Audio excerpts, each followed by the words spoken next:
নমস্কার, সুভদ্রা রান্নাঘরে আমার সকল দর্শক বন্ধুকে জানাই স্বাগত। আমি শিউলি। আজকে দেখো আমি একটা বেল নিয়ে এসেছি। তো আজকে আমি বেলের শরবত বানিয়ে দেখাবো।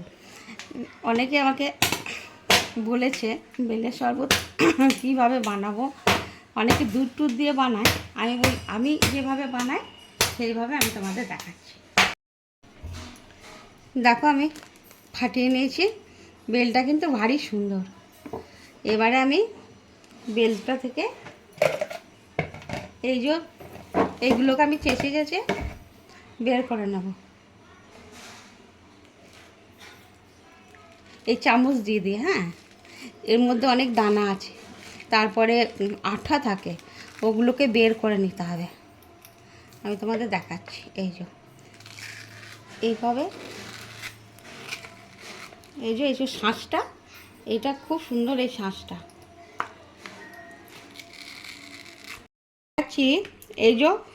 দেখো কীভাবে আমি ছাড়িয়ে নেওয়ার প্রসেসটা দেখায়। ভীষণ ইজি ব্যাপারটা, না না জানলে অসুবিধা হয়।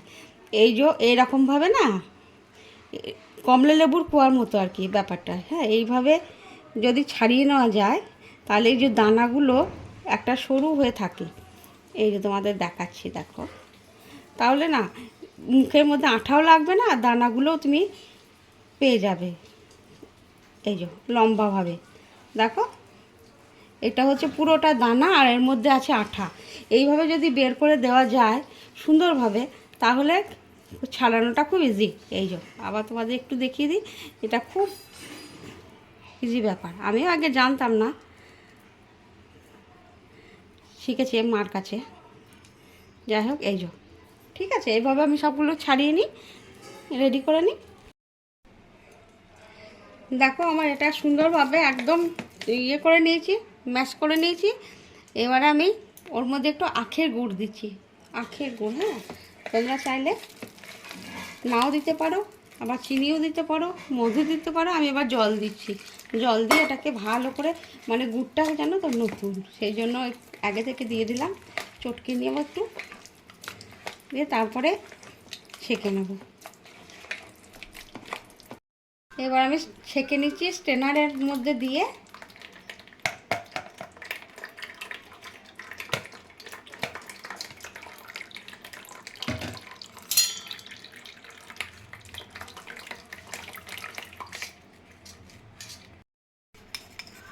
আমি এবার একটু বিট লবণ দিয়ে দিচ্ছি অল্প করে, আর একটু রেগুলার লবণ দিয়ে দিলাম। হ্যাঁ, ব্যাস হয়ে গেছে, রেডি। দিয়ে এবার আমি ঘেঁটে নিলাম। এবার আমি গ্লাসে ঢেলে দেব। আমি গ্লাসে একটু বরফ দিয়ে দিচ্ছি। তোমরা চাইলে বরফ না দিতে চাইলে দেবে না, আর যদি পছন্দ হয় তাহলে দেবে। ব্যাস, এবার ঠান্ডা ঠান্ডা বেলের শরবত বা বেলপানা রেডি। তোমরা এভাবে একবার বানাবে, বানিয়ে খাবে, খেয়ে আমাকে কমেন্ট করে জানাবে তোমাদের কেমন লাগলো আমার বেলের শরবত। আর এই ঠান্ডার দিনে দেহ মন একদম ঠান্ডা হয়ে যাবে। খুব মানে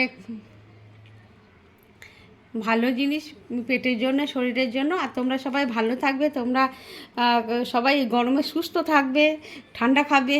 আর তোমাদেরকে সকলকে অসংখ্য ধন্যবাদ, অনেক অনেক ভালোবাসা। নমস্কার।